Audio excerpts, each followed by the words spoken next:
On this episode of the Naturist Living Show, women's relationships with their bodies, the 60th anniversary of the INF, and much more.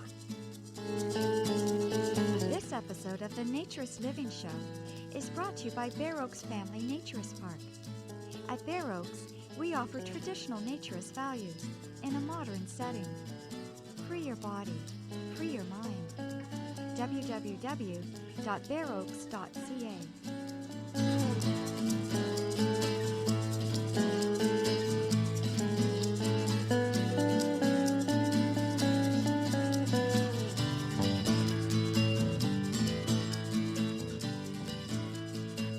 Welcome, dear listener, to episode number 60 of the Naturist Living Show. It's October 2013, and my name is Stéphane Deschênes. I'm your host for this podcast, and I'm also the owner of Bear Oaks Family Naturist Park. And the first thing I want to mention is that some people have asked questions because I sent an email out to a lot of subscribers who use the Google subscription email notifier to tell them whenever there's a new show live. And the Google one is using the FeedBurner system, which is owned by Google. They bought it a number of years ago as a tool for people who had RSS feeds, and it was actually a great tool, but they seem to have abandoned it. They're not doing really updates to it. And there's rumors that I'm reading on the internet that they may be discontinuing it. So I'm now using a service called Feedblitz. And that's what I sent a note to everyone to subscribe to through Feedblitz. But if you're on FeedBurner, you may also be getting the FeedBurner notices still as well, because I haven't deactivated the whole thing. There's quite a bit of work involved in transitioning from one to the other and notifying all the feeds where the new feed is, etc. So if you are getting both, and if you want to unsubscribe from one, unsubscribe from the FeedBurner one, but keep the Feedblitz one, because eventually the FeedBurner will stop working. Only the Feedblitz notifier will keep going.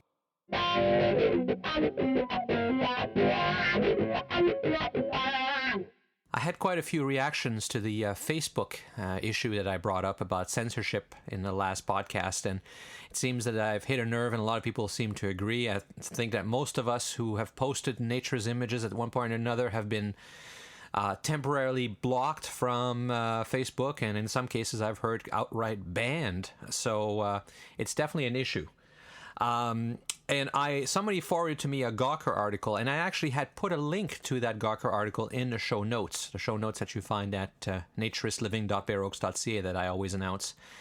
And so, but I want to mention it because I hadn't mentioned it in the podcast. It's a little dated. It's from February of 2012, but it's a really interesting article about how Facebook deals with essentially complaints, because they only censor things once they've received a complaint. There's far too much of it, and they can't even deal with that, which is why they use these third-party independent contractors in third-world countries and pay them $1 an hour and expect them to interpret these really complex, subjective rules that you have to really judge whether it's violating it or not. It's you got to read that article. I'll put the link again to the Gawker article in the show notes, and you've got to read it because it shows you this complex chart that they have to use, and also talk about how they're really taking advantage of these workers by paying them so little. But I also really see from my friend Peter Allison, you might remember Peter because he's the one that organizes volleyball tournaments at Bear Oaks, and spoken on the show about volleyball in the past, and he sent me a much more recent article from BBC News. That's where this one is from. I'm sure it's repeated in other places, from October 21st, 2013, so from this month. And in this one, Facebook continues to agree to post beheading videos, which are very violent. And in defense, they had complaints, they pulled it down, and then they put it back up. And in defense, what they say in this article, the quote is, Facebook has long been a place where people turn to share their experiences, particularly when they're connected to controversial events on the ground, such as human rights abuses, acts of terrorism, and other violent events. People are sharing this video on Facebook to condemn it. If the video was being celebrated or the actions in it encouraged, our approach would be different. However, since some people object to graphic video of this nature, we are working to give people additional control over the content they see. This may include warning them in advance that the image they are about to see contains graphic content. So, and they also disabled ads so that the advertisers won't be offended because their ad might appear next to the video. But all this argument about free speech and controversial events and sharing experiences, I don't understand why that doesn't apply to, well, breastfeeding, although they seem to have relaxed a little bit on that, or your appreciation for nude art or the human body or naturism. So, what, again, how warped are we that beheading, this is a real beheading video, a real person being killed in front of your eyes, is that somehow still less offensive or more justifiable than the natural human body? I mean, I don't know what to say. It's so ridiculous that there's really, I don't even know how anybody can continue to justify this position, but they seem to.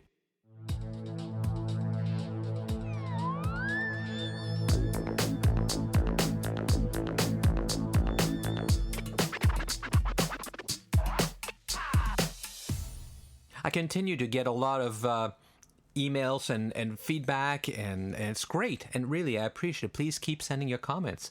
I try to respond to all of them, and I do read absolutely every one that I get. There's a couple I want to share with you. One of them came from Tim, and he says, "Today while at work I was reaching for a box of fries when I lost my grip. I tried to catch it, but it snagged my pinky ring and it fell off my finger. The box fell on it, and now it's smashed and unwearable. Now, it may be due to the fact that I never take it off, or whatever, but I feel naked without it. My question ascertains whether or not you've covered this form of nakedness. Maybe it falls in the realm of naturism in one aspect or another, or not at all. Perhaps it helps to reveal the psychological aspects of nudity and naturism. Please forgive my muse. While I am deeply upset about my ring, I am very interested in your take, of understanding what it means for the sake of naturism. Thank you for your time, Tim." And that's an interesting question. And I think it does speak to the gymnophobia issue, which was not actually about rings or jewelry or a situation like that. But a lot of our reactions and feelings are very emotional in nature, and we're tied to it. And I think it is related. Obviously, the fact you're missing it or feeling uncomfortable without it is because you've become so accustomed that it's part of who you are. Is it in this situation a shield or something that changes who you are? I don't think so. Probably not as much. Clothing is a little bit more extreme, of course, because there it is, whole shame, embarrassment, and social status and that kind of thing, which I don't think you would be experiencing. But the ring had become part of who you are, so emotionally you were tied to it as part of your identity. And certainly that's what clothing is, but the clothing is so much more insidious and deeper when it comes to the textile world. So that's my opinion for what it's worth, and certainly I'm not a psychologist, so I'm not an expert in that, and I'd be interested in any other comments or thoughts that people would want to share about that.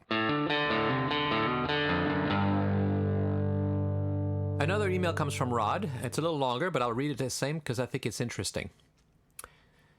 He says, "Dear Stefan, I discovered your Naturist Living shows just recently and have fast become a fan. Here in South Africa, organized naturism is in its infancy with 2 provincial organizations. Previously, there was a quasi-national body, which was our representative at the INF, but somehow it became infiltrated by people who had motives other than naturism. The country is now represented on the INF by one of the provincial organizations, the Western Cape Naturist Association, WCNA. Personally, I have been a naturist for all of my 63 years on this planet, and am forever puzzled by why society has such a hang-up about naked human bodies. How can something so normal and natural, we all have one, be obscene or indecent? In Cape Town, we have an unofficial naturist beach called Sandy Bay. In days gone by, the local police used to rush onto the beach and arrest people for public indecency, which resulted in an admission of guilt and a fine of 50 R, which I assume is the currency in South Africa. However, in 1986, someone contested the charge in the High Court and won their case. The judge finding that Sandy Bay was accepted as a nudist beach by the public, so anyone going there would know what to expect. In spite of this, and the fact that there are about 290 beaches in Western Cape, the powers that be refused to entertain the idea that this beach be officially declared a naturist beach. WCNA has on an ongoing basis tried to explain to the various government departments that visitors from overseas frequent the beach and that could become a tourist attraction, all to no avail. Here in South Africa, we have a number of naturist resorts, but the leading ones are Sun Eden, Kiepersol Kloof, I apologize if I don't pronounce that properly, my South African is not very good, and Harmony. Unfortunately, they are in Gauteng, a province far away from me in Cape Town. While very pleasant, I don't believe that they are as grand as your Bare Oaks. I have seen a couple of pieces on YouTube and would love to have a resort like yours here in my neck of the woods. Looking forward to your next show. Regards, Rod. So this is special to me for a number of reasons. I mean, all emails are special and appreciated, don't get me wrong, but it's always neat when I get these communications from so far away. And I have from New Zealand and Australia, which is even further away, but we have listeners in South Africa, which is fantastic. It's also special because I was on the INF board when we accepted the WCNA as the representative from South Africa. And I'm glad to see, I'm always glad to see a new federation joining the INF and representing a country and working towards naturism. That's bringing us together. The reason I serve on the INF board is because I think it's important for us to have an international voice. It gives us credibility and it brings us all together. And I hope that perhaps at the next Congress, next September in Ireland, I'll have a chance to meet one of you representatives from South Africa. It was unfortunate that the previous association had to be dropped by the INF, but they were not naturists, and they were up to some very some activities which were actually the complete opposite and counter to what naturism is all about. So it's really great to see people stepping up and taking the lead again, and that nature's values are alive and well all over the world. So I understand that you've got a long way to go, perhaps, but the fight is the same everywhere. And while obviously I think Bare Oaks is a great place, it's not that big. And I see no reason why you couldn't replicate places like Bare Oaks in your country. Bare Oaks only has 119 service campsites and 5 guest rooms. So it's not that big. And, we only get a few hundred people, which is a lot more than some clubs, I understand. But we only get a few hundred people a day during the summer. We're not like a Montalivet with 15,000 people. So it's definitely doable. The key is the people running it and the philosophy behind it. That's what sets the tone, and that's what makes it work and makes it a nature's resort. So by all means, don't discourage Rod, and keep working and keep at it, because it's through the efforts of people like yourself that naturism can advance. It's not up to big corporations. It's up to all of us as individuals. So you too, dear listener, have a role in the development of naturism.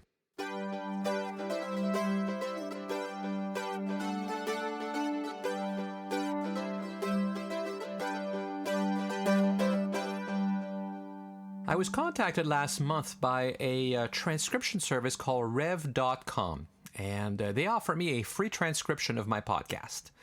So, of course, I picked the longest, or pretty close to the longest one that I've done, at least recently, the marketing show. And they did the transcription for free, and they actually did a really good job. I was impressed. It's clearly not a machine, but a person doing it. They had to look up some information because, for example, they spelled my name right.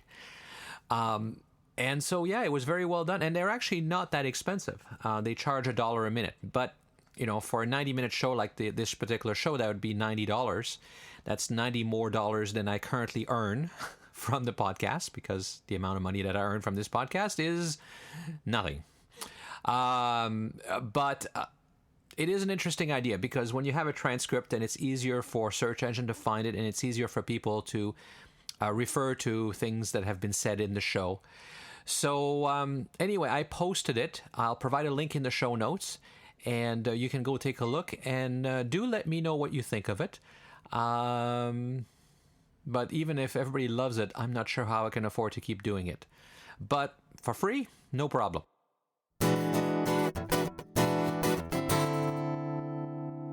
I did a show on pornography, I don't remember, a couple years ago, but I'll put a link in the show notes to it.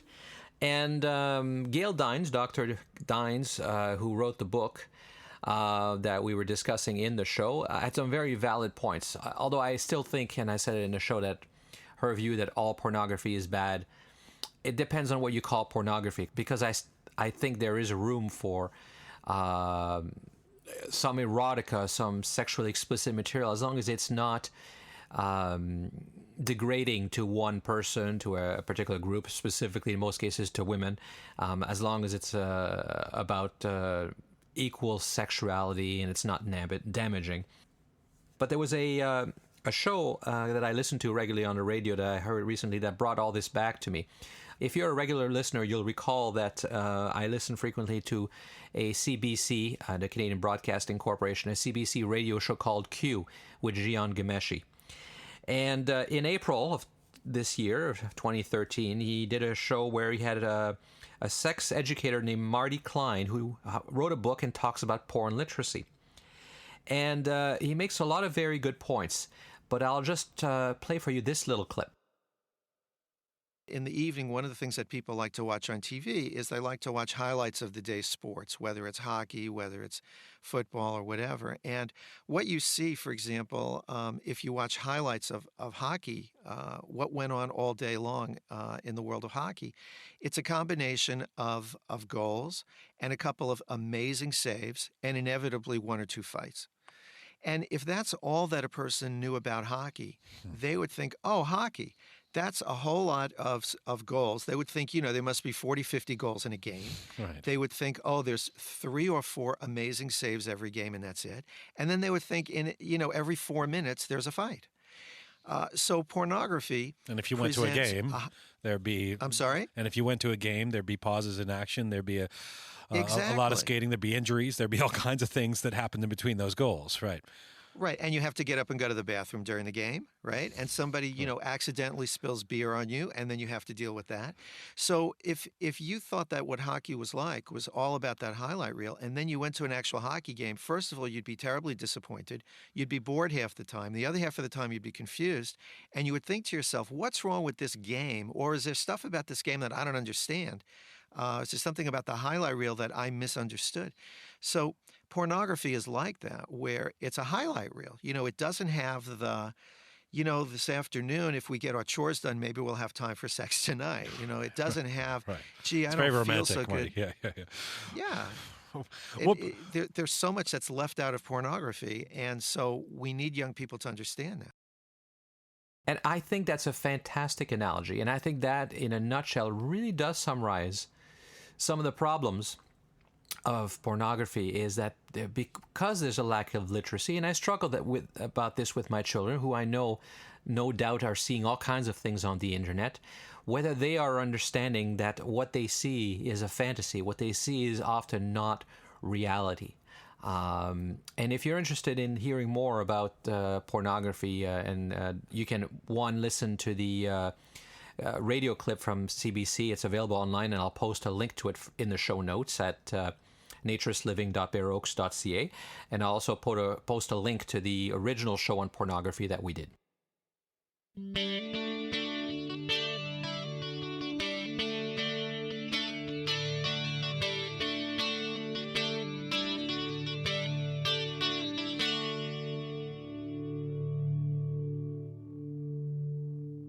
And it's time again for a discussion with Felicity.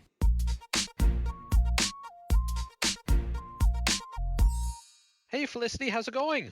Hey, Stefan. Great. How are you? Good. I wish it was still hot outside. I know. It's getting so cold. New York, too? Yeah. And we're getting less daytime, so it's getting dark at like 5 o'clock. That's right. Well, at least it's time. When you live in an urban area, there's lots of chances to do a little bit of indoor naturism, either at your own place, but also at places like I'm sure there's pools and stuff that you can go swimming in New York. Yeah, we find indoor places, gyms with pools and everything like that. We still get more naked more often than people realize. Good. So, what do you want to talk about today? Well, I wanted to talk about something that's been on my mind because I recently wrote an article about how women in particular should see other women's naked bodies Yeah.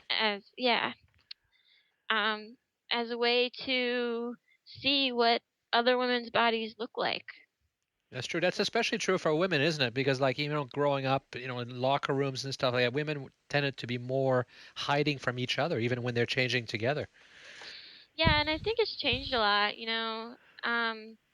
I know in United States in schools, for example, like kids used to swim naked together and shower after gym class. I don't think kids shower after gym class anymore. So I don't even know if people can see other people's bodies like at a gym.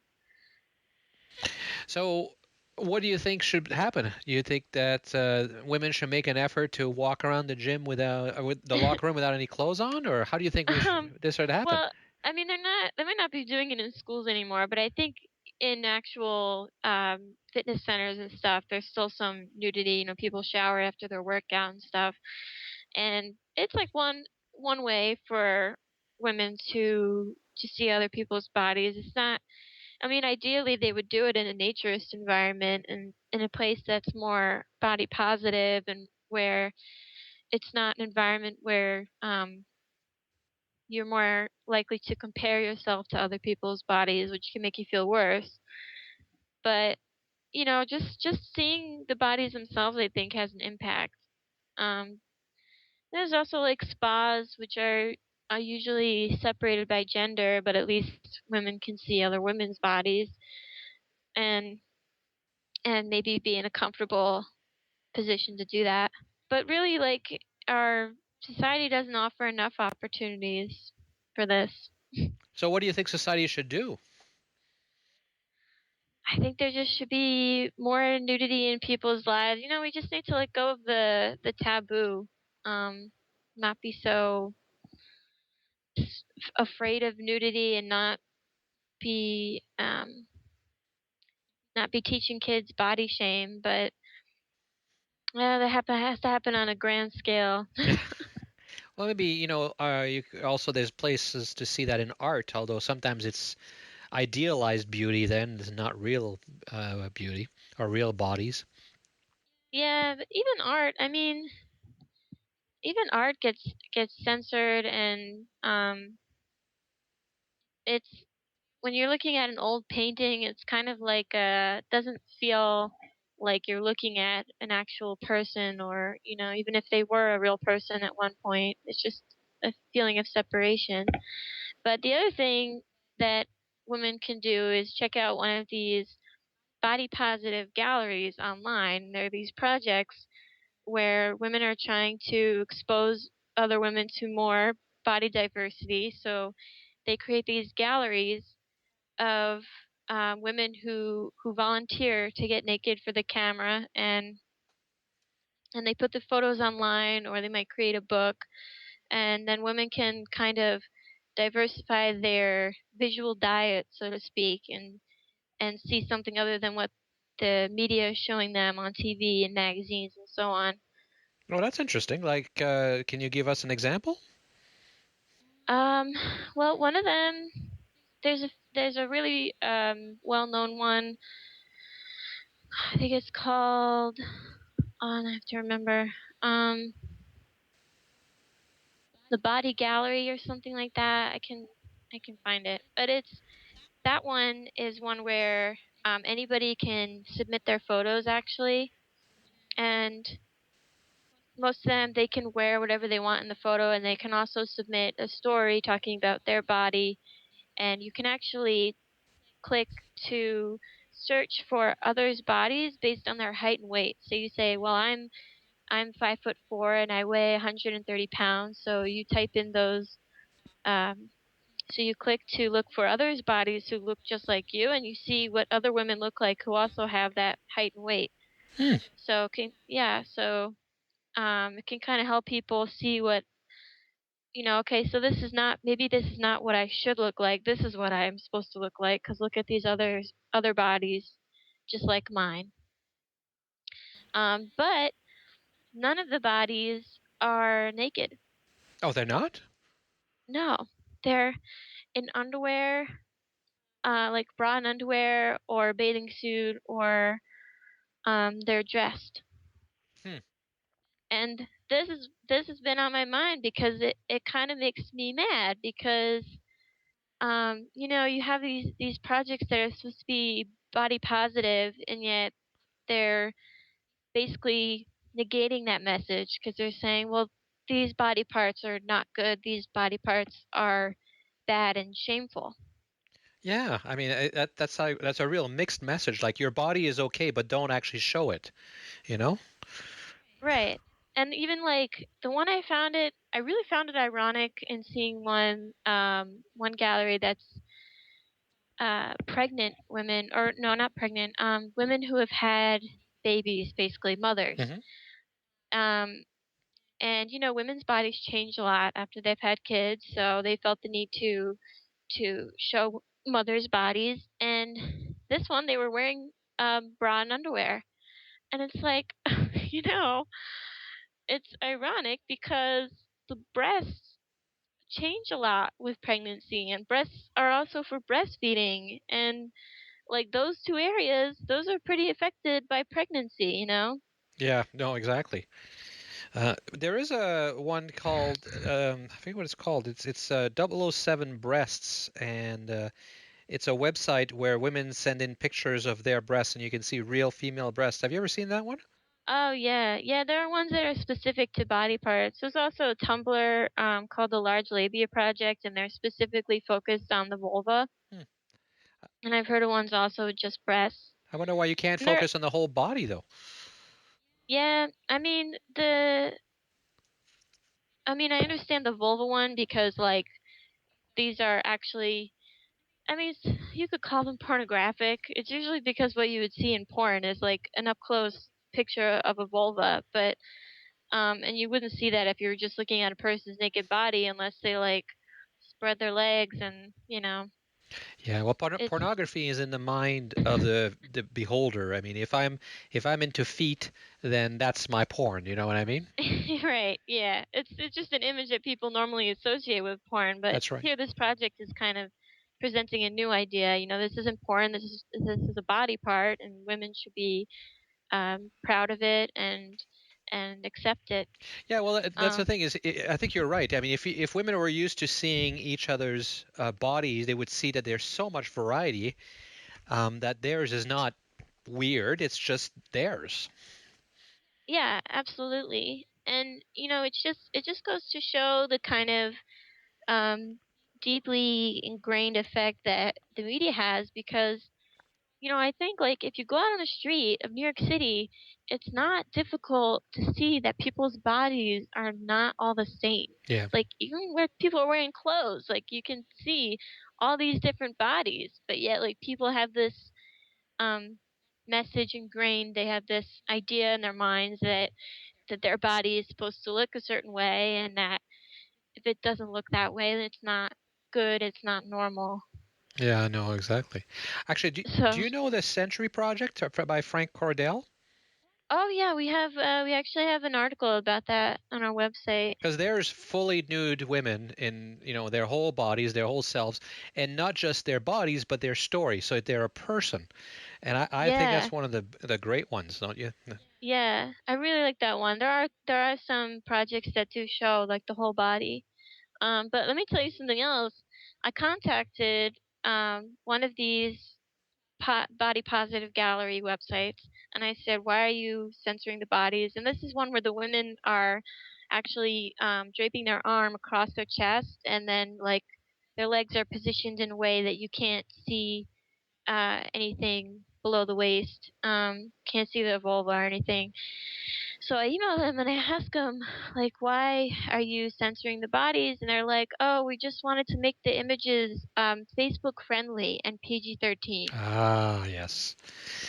The lowest No. common denominator. It's Facebook. Yeah. Setting the standards for all our morals. I know, it's terrible. I I know. was like, that is the worst reason ever. It's like Facebook is causing reverse censorship. People are censoring their own websites because of Facebook, because they want to be able to share their stuff on Facebook, which of course everyone wants to be able to do, but like you can't just you can't do that. It's like not a good justification. No, not totally.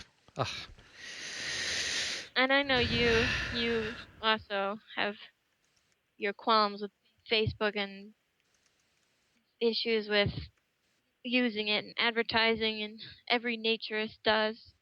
Yes. But it's a problem. It is a problem. It's well, we got to keep fighting, and we will slowly but surely. We can change the world if we don't give up. So keep asking those questions and keep making them feel stupid. That's the thing to do. I'm going to email every single one of them that I see with covered bodies and ask them why they're censored. Awesome. Good for you. I'm going to get to the bottom of it, and then I'm going to write about it. That's right. A rant. So, what's happening with the YNA other than that? We're still working on our new website, unfortunately, but it might be launched by the time you publish this podcast. We ran into some technical issues. Always happens. Developers, always something comes up. But yeah, I think this week we're going to launch that. We also launched a new chapter not too long ago. I don't think I told you about that. No, where? We have a new chapter in Kansas City. Awesome. Yeah, YNA Kansas City. Missouri. Good. Anything else going on? You got some events coming up? We actually don't have well, what we're doing is actually going to be teaming up with Beth Nolan, who's a yoga instructor, and I'm going to be working with her to do a women-only event on December 1st. So that information about that is coming soon. I'm going to get up on our website, and it's going to be just a women-only day at this salon in New Jersey. Oh, that sounds really great. Yeah. Yeah, so we'll have yoga class, they can get massage, they can get their hair done. And they can see what other women's bodies looks like. Yes, they can, exactly. Excellent. Yeah, I wanted to do a women-only thing for a while, so I'm excited. Good. Well, I hope that you have a really good time, and I hope things go well, and I guess we'll talk again next month. Yeah, awesome.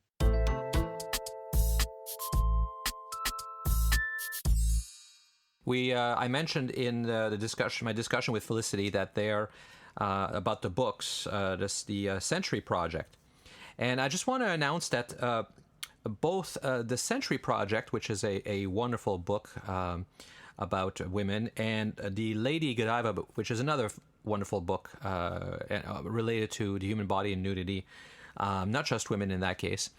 I have acquired a ton of those. No, many tons of those, actually, because I saw the bill of lading. And basically, I've acquired all of what was left over from the publisher.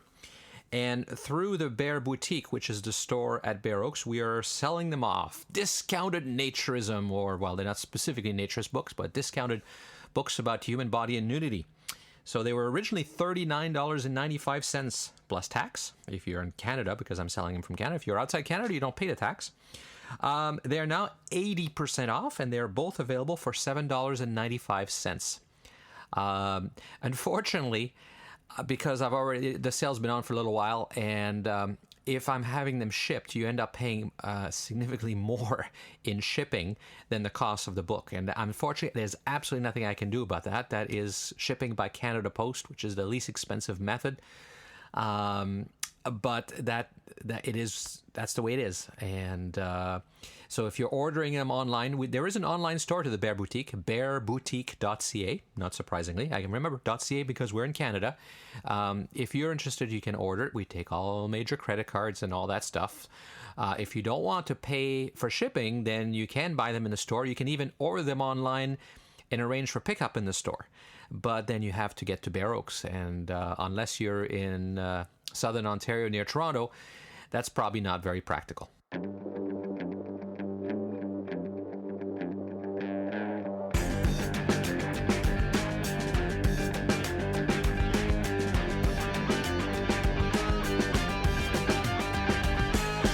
I met a young woman at Bear Oaks a few weeks ago. Her name is Jessica.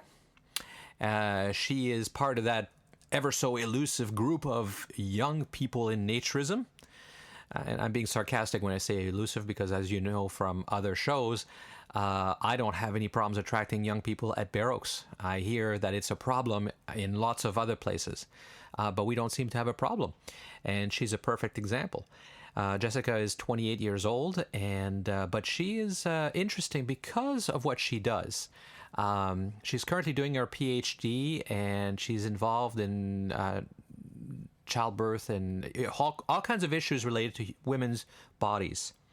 So that is why the theme of this show is women's relationship to their bodies, because she has a ton of interesting observations and has done a lot of really good work on that. And so I thought it was definitely worth sharing this with you. So hi.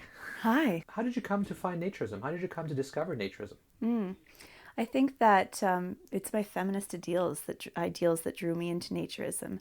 And as a teenager and as a young adult, I was always the only woman on a textile beach who would go top-free. And part of that was about wanting to feel the sun on my breasts and just enjoying that feeling. But the other part was very much a political decision about asserting my right to be able to be top-free, just like all of the men on the beach. And that it never really brought many problems to me, even though I was typically the only one doing it. Sometimes very sexualized and derogatory comments, sometimes very negative ones about children being around and that sort of thing. But those experiences made me think, wouldn't it be nice if there was somewhere I could go where I could just be top-free or nude and not have to always justify it and not always have to explain it to people. And that's really how I sought out and became a naturist. So you've enjoyed, and you don't just say you like to be nude. You believe in a naturist philosophy? Absolutely, absolutely. Do you think it's relevant to young people today, or are you just an aberration? Well, some people would say that I am in isolation on many issues, but I think it's consistent with young people and certainly with feminism. And for me, the two are completely intertwined. Naturism and feminism are both philosophies of life. People who believe in them tend to follow a very deliberate and ethical way of living. It's about respect for self. It's about respect for other people. It's about respect for the community. It's about respect for environment. And so to me, they're very congruent. And I think that those are philosophies and ways of life that young people inherently have within them. Whether or not they've been awakened or attuned to those desires, I don't know. So you've been to Bear Oaks a few times, and you're getting more involved. Mm-hmm. Why is that? What is it you like about Bear Oaks? I have been a few times, and I only recently have moved close to the area. So Bear Oaks has always been my stop through on my summer driving through Ontario. When I needed a place to rest my head, it would be here over a hotel any day. And what I love about Bear Oaks is coming here. There really is a sense of community. I like that it's not clothing optional. To me, that creates a whole different way of relating to people, and it creates a safer space and a space that is absolutely about naturism as a whole and not just about being nude. And I think sometimes those differences are overlooked as minute, but they're very important, coming to a place where naturism is the philosophy. It's not just nudism. So you said earlier you thought as a feminist that it was consistent with being a feminist. Do you think feminists see that in general? Good question. And no, a lot of my feminist circles, I've spoken about naturism, and the response I get is, oh yes, that makes sense, but I could never do that. Or, but in this day and age, how can a woman's body ever not be sexualized? Or, but all these buts come up. So even when we have the conversation and I say, how can you say that there's not a place where bodies aren't completely hypersexualized if you've never tried this? There's still a lot of hesitation. So that's interesting to me. Because especially ecofeminism, for instance, is a particular kind of feminism that sees women's bodies and the ways they are controlled through patriarchy and colonization as being very linked to the environment and how it's been controlled by patriarchy and colonization. And we talk about raping women, we talk about raping the land. So there are a lot of parallels between the environment and women's bodies for a lot of feminists. And so to talk about a movement like Naturism, which to me is a movement and a philosophy and a lifestyle all wrapped up into one, there are just so many parallels, it's hard for me to separate them, really. So why do you think that other feminists don't see it? I think that, and I can't speak on behalf of anybody else, but I can speculate based on the conversations that I've had, that there is an uncertainty about the existence of, it seems almost like an unreal place, that it's not possible that this place could exist where women and men can live in harmony. It seems too much like an idealistic world, and I think there might be some disbelief about how comfortable and how possible that is. Interesting. So even when you explain it, you don't think they're buying it? No, people are still hesitant.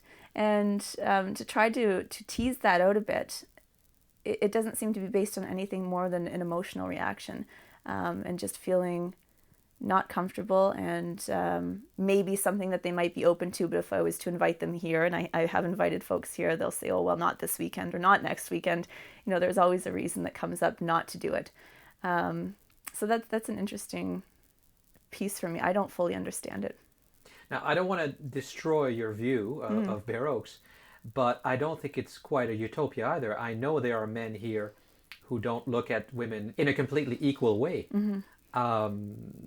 If you know that, does that make it less of a place that's positive for somebody who wants to be feminist? No, because I know that, and I've experienced that here and in other naturist settings, that there are still sometimes people who approach you and make comments that aren't welcome, and that's a part of life, unfortunately, for a woman. The difference about a place like Bare Oaks is that it happens far less frequently, and there are systems set in place. So if there is a problem, you can approach a staff member, you can talk to somebody about it, and that will be addressed. That won't be fluffed off like it would be in many parts of the world, in many parts of Canada.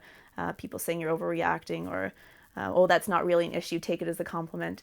I think any concerns if something happened would be taken seriously here, and that in itself separates it from anywhere else.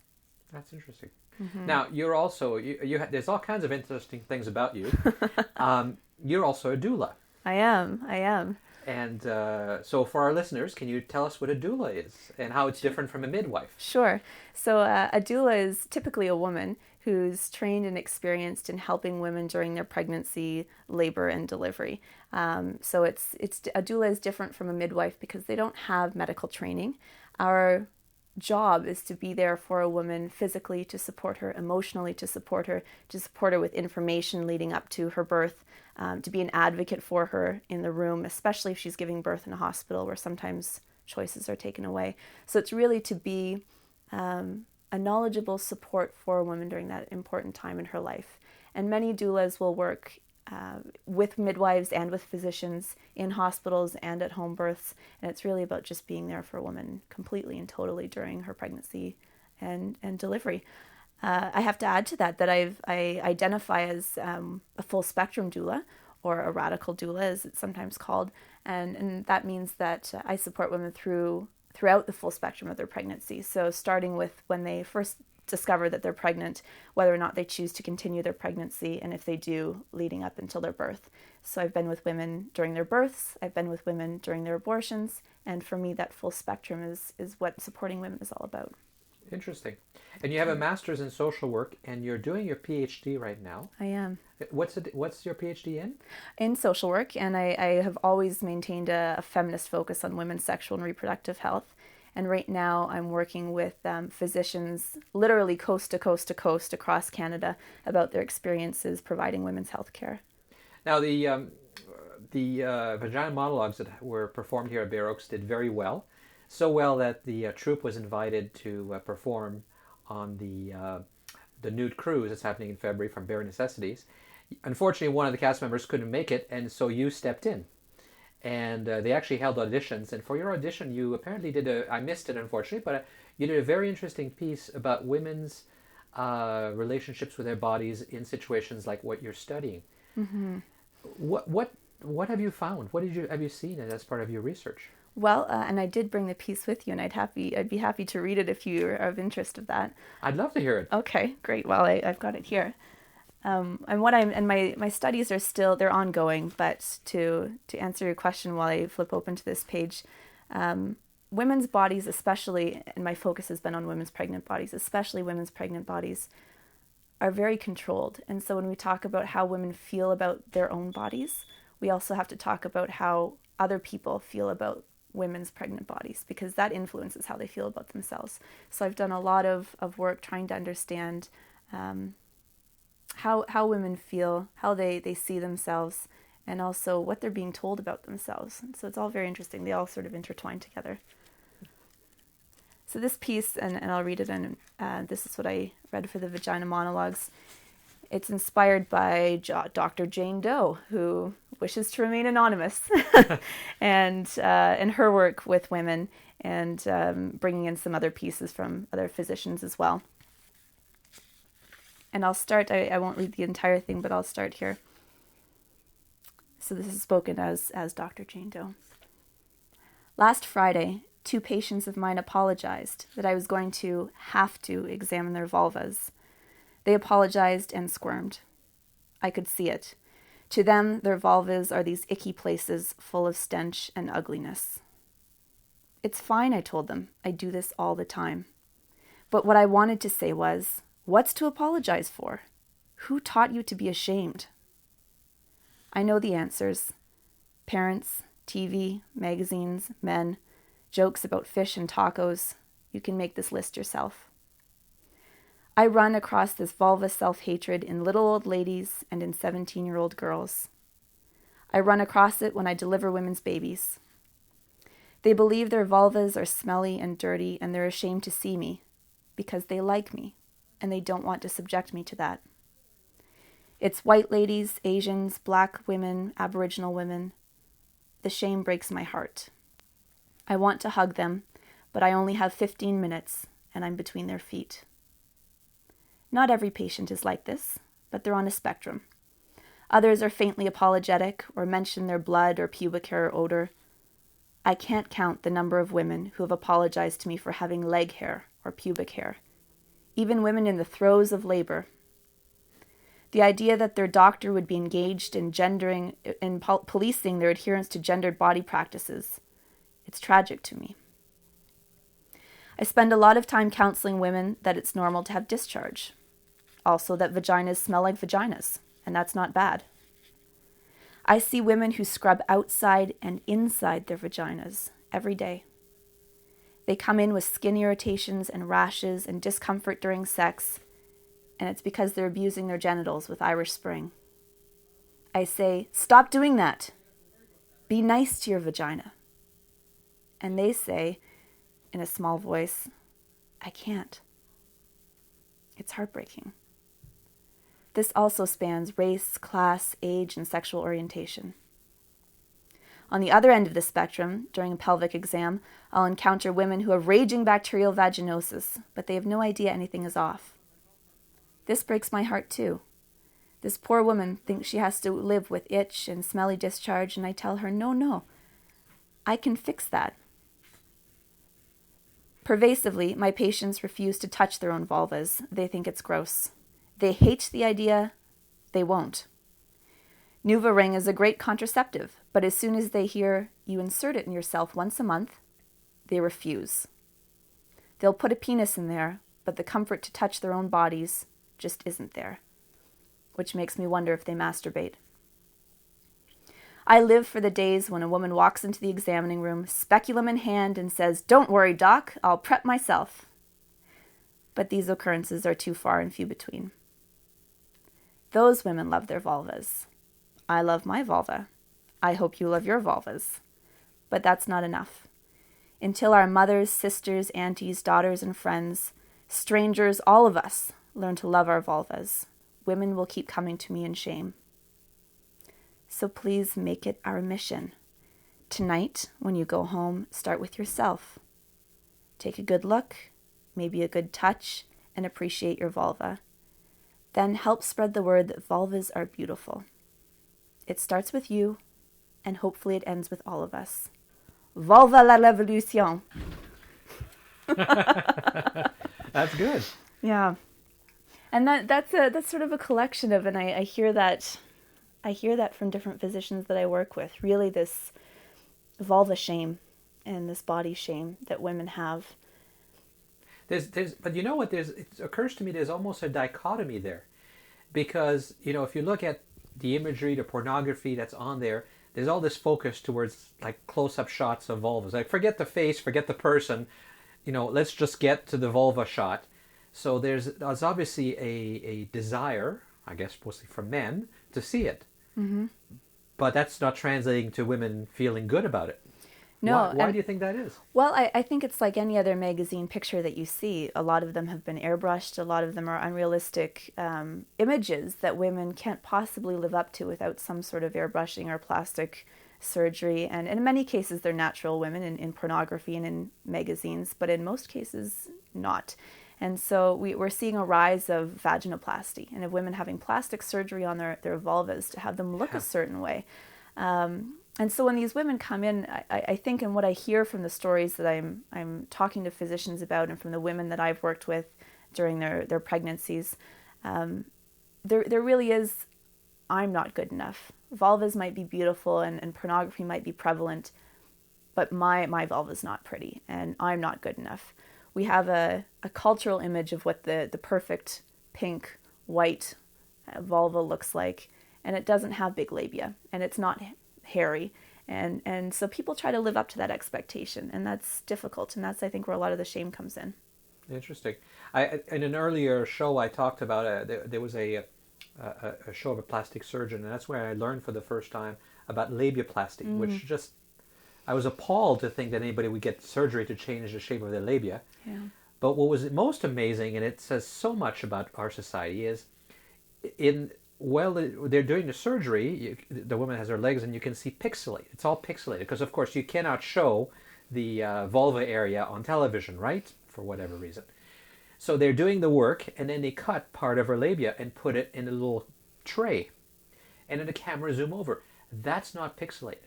So the part that you couldn't see when it was attached is now okay to see. When it's a piece of meat, when it's detached from your body that has been cut away and violently desiccated away, then we can show it. Isn't that interesting? Yeah. Yeah.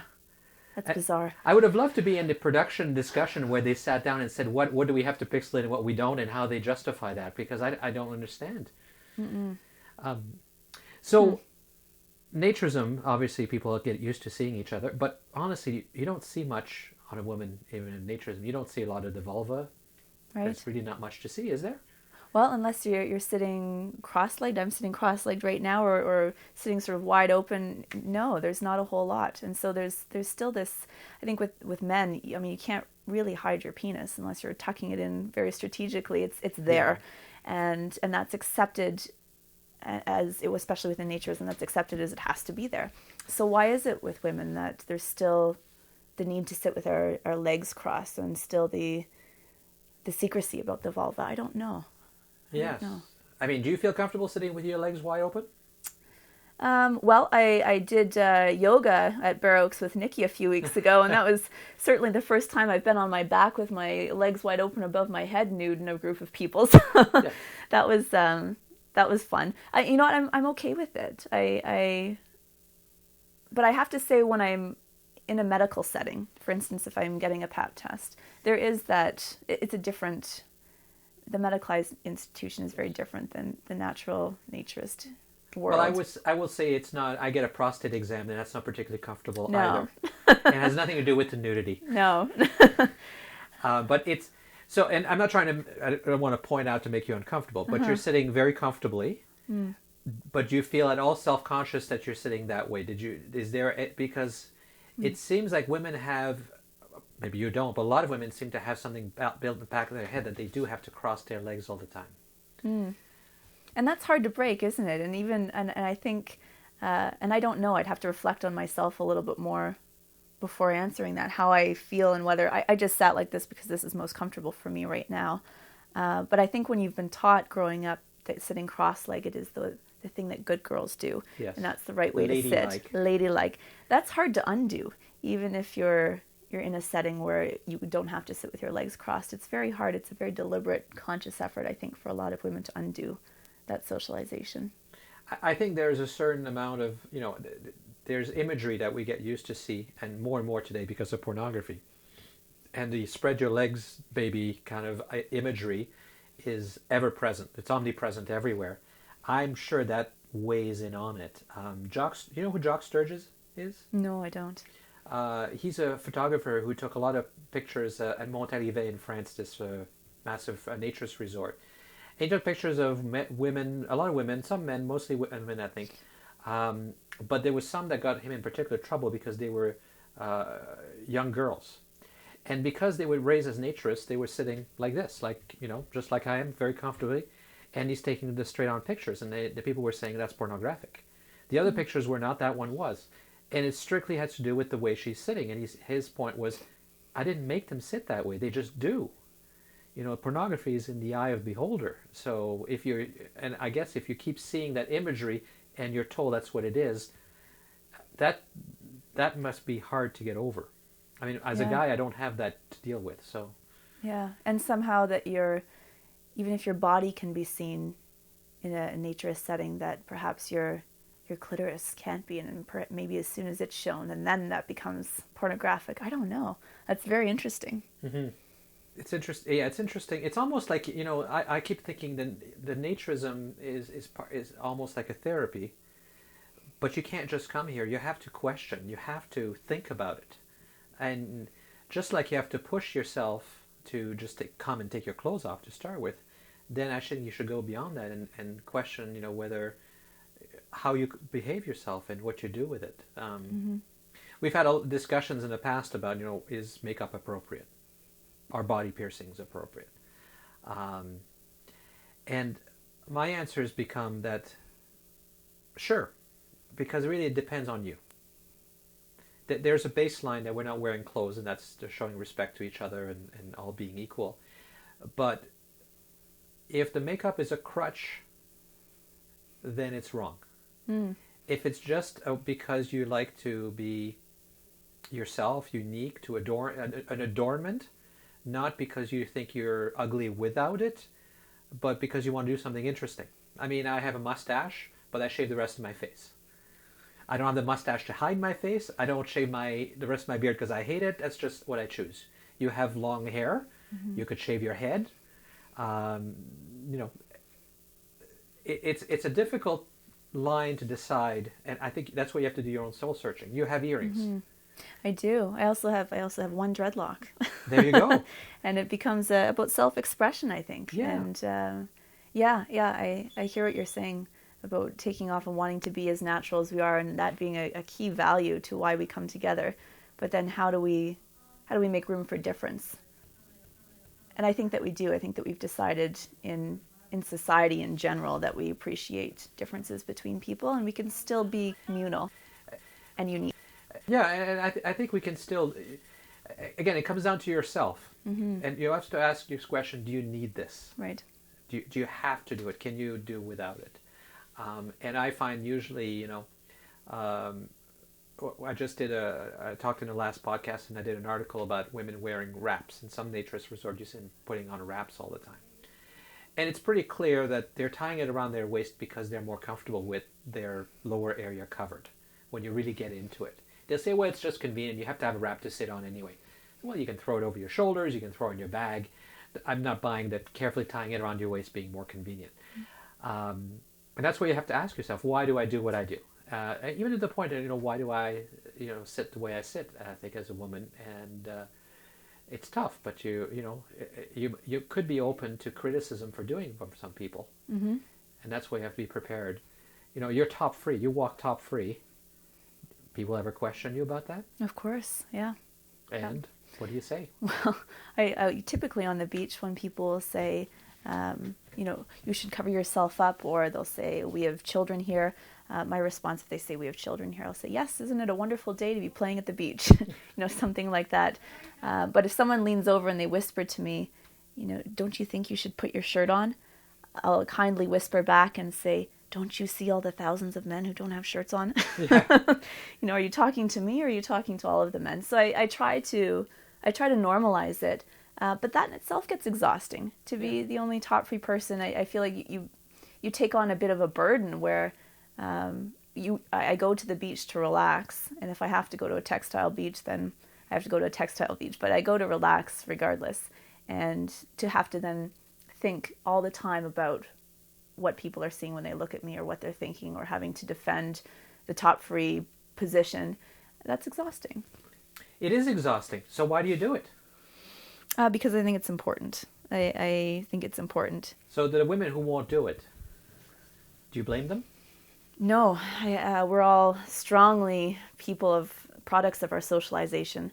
And so if I can lead by example and in being top-free, for instance, and trying to normalize it, that's a small thing that I can do, but I think it's much more difficult than just saying you should or shouldn't do anything when we are so strongly socialized. If the other women don't do it, you will continue to be the only woman on the beach, and you'll never get there.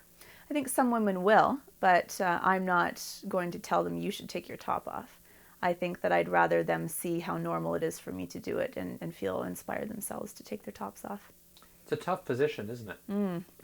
Yeah.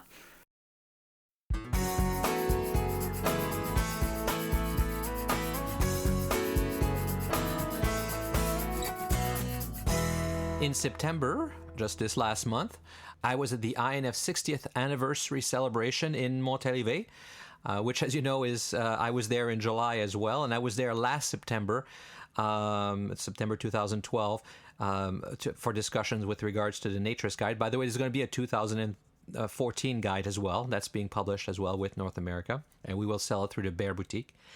But anyway, I digress. I was at the 60th anniversary as a representative of the INF, and I was also there partially representing Canada and representing you, my dear listener, because of the show.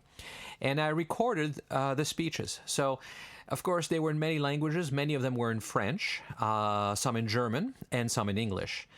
Because this is an English podcast, I will just now play for you the speech which is being read by the Vice President, Mick Ayers, and was originally presented and written by the President, Sieglinde Ivo.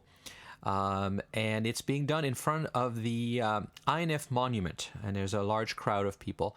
And the monument was, from what we gather, we can't get a complete history on it, but from what we gather, was done 40 years ago on the 20th anniversary. And it's kind of interesting because there was going to be a 50th anniversary at Montalivet, but for a variety of reasons, Montalivet was deemed to not be suitable at that time. There was some problems happening there with the management. And so it never happened. So instead, we were doing the celebration here on the 60th. But there was a plaque there on the monument for the 20th, and then one for the 40th.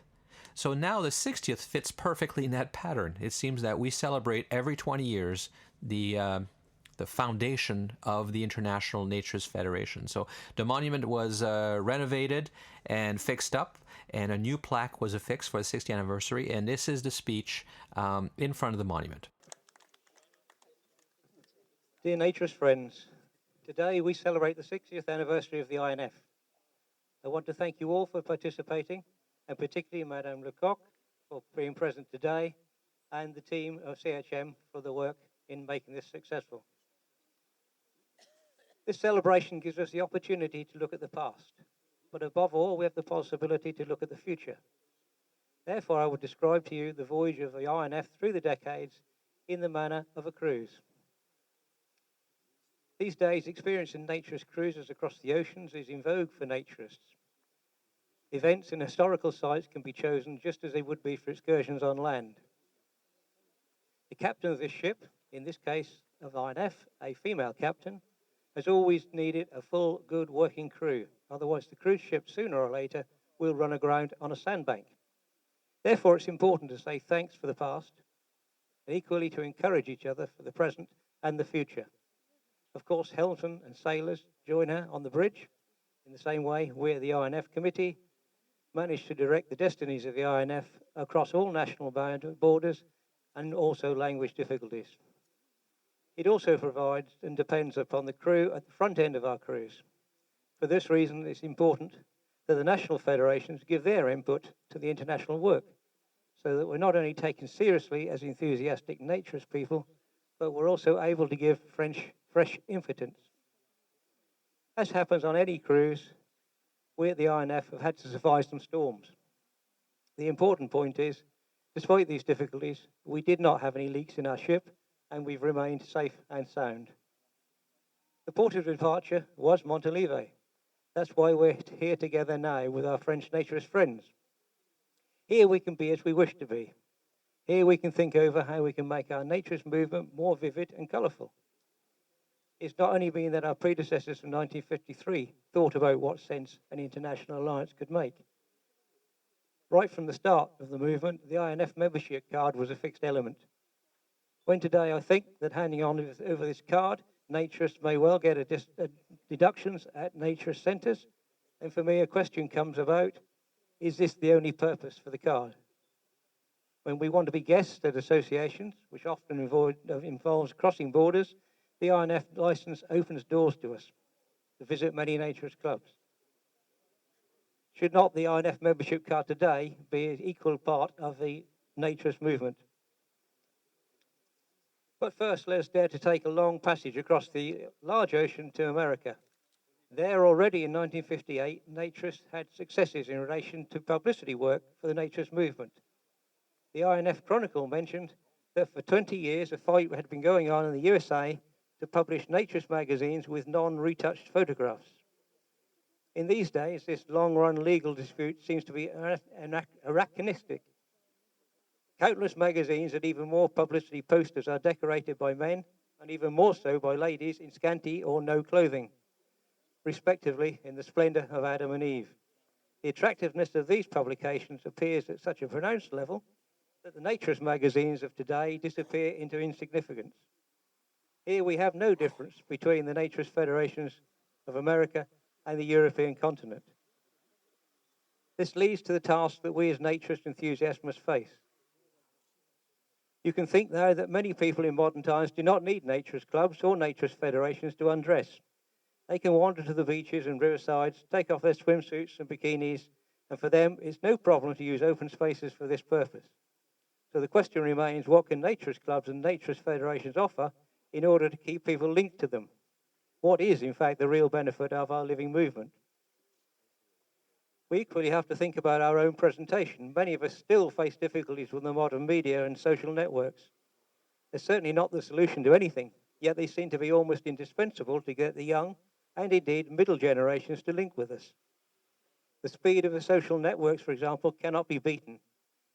There are many naturist events these days which are arranged at short term via Facebook or Doodle. It appears, therefore, we have a lot to catch up on with the regular media. The fact that the internet seems to be making printed publications unnecessary. That requires our creativity so that we can maybe shake off an image of old club magazines. Would it not be the greatest idea that one day naturist digital magazines can also be found in all libraries and railway stations? Let us take the excursion from America to its end at this moment, and the cruise ship now sets course back to Europe. In 1962, the Congress at Hanover took place with delegations of 16 nations, but with about 3,000 guests. Incredible today, if we imagine the 60th anniversary takes place with 19 nations and 60 guests. In those days, state ministers and mayors fought for the honour to make welcome speeches at INF congresses. So where has been this presence in recent times? Times are changing, and so does the movement. But what has changed is the importance of the INF and national federations has decreased to an extent. It's not possible to give answers to this just like that. In Hanover, 1962, thoughts were given to this, whether religion was an issue for the naturist movement. Then they stated that here a human being acting out from religious depths can cope with their life, and they become the model. Naturism is a philosophy of life which aims to eliminate the unessential, the worthless, and the hollow appearance. with what vigour those naturist people talked about such contents. When we begin the 100th rerunning of the meeting of Free Youth Unions, which will be celebrated at Hohenmeister in the proximity of Kassel in Germany, there will be memories of the substantive disputes about the youth movement and life reforms, those who wanted to protest against the developments of the time, with a life close to nature and a life in nudity. In 1962, many federations had to fight for their children. In Belgium, in South Africa, in Australia, prohibition of naturism on the issue of children had to be averted. We have to make ourselves more credible. If we should perhaps return to the originals so we do not give any opportunities for our opponents to attack us simply on prevailing conventions. Well, the cruise ship is about to move over the North Sea to the British Isles, and actually something special happened there. In 1970, we offered an opportunity to the cartoonists for the to go for the naturism as we practice it. An Anglican priest participated at the opening of the 12th World Congress in Orpington. The cartoonist presented the apparent contradiction of a buttoned Anglican priest and the frank naked people in varying ways. During this meeting, the reliance between the organised and non-organised naturists became clear. The cruise ship didn't just stop at the British jetty, but in 1978, however, it did return once again to the vicinity of Portsmouth. Here, the delegates of the INF World Tourism discussed naturist holidays.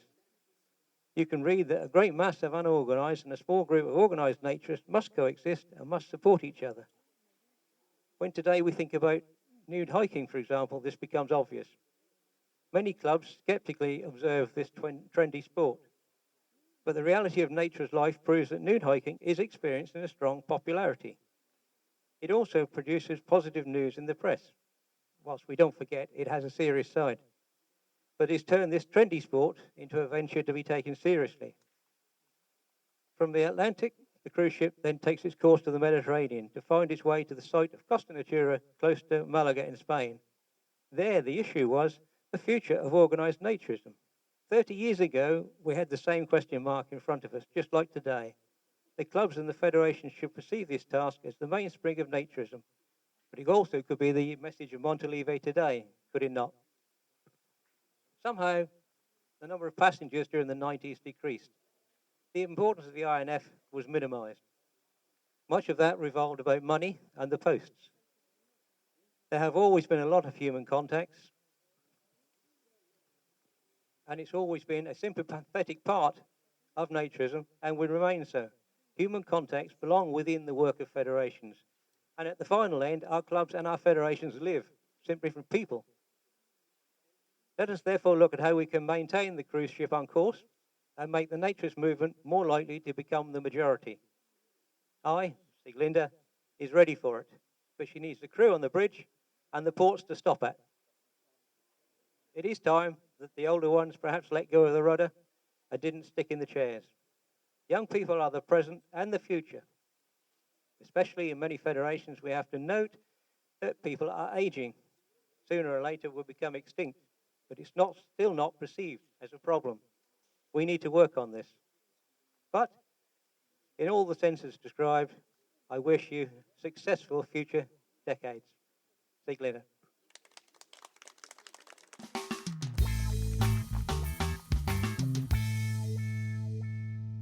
Well, that's all, my dear listener, for this episode of the Naturist Living Show. Thank you, as always, for listening. Again, my name is Stéphane Deschênes, and I'm your host for this podcast and the owner of Bare Oaks Family Naturist Park near Toronto, Ontario. You find links, as I've said repeatedly in this particular show, to all of the items I've mentioned in the show notes, which is on the show's website, which you find at naturistliving, one word, .Bare Oaks, of course, that's B-A-R-E, Bare Oaks.ca, because we're in Canada. So keep sending your comments and suggestions. I read a few of them on the show. I read them all, and I always appreciate getting them, and I try to respond to every one of them. The show's email address is naturistliving, one word, at bareoaks.ca. Join us again in about a month for the next episode of the Naturist Living Show. This episode of the Naturist Living Show was brought to you by Bare Oaks Family Naturist Park. Traditional naturist values in a modern setting. Traditional values means that naturism is more than just taking your clothes off. It is a life philosophy with physical, psychological, environmental, social, and moral benefits. Bare Oaks Family Naturist Park strives to promote those naturist values in a modern setting that provides the amenities and services that our members and visitors expect. Free your body, free your mind. Learn more at www.bareoaks.ca.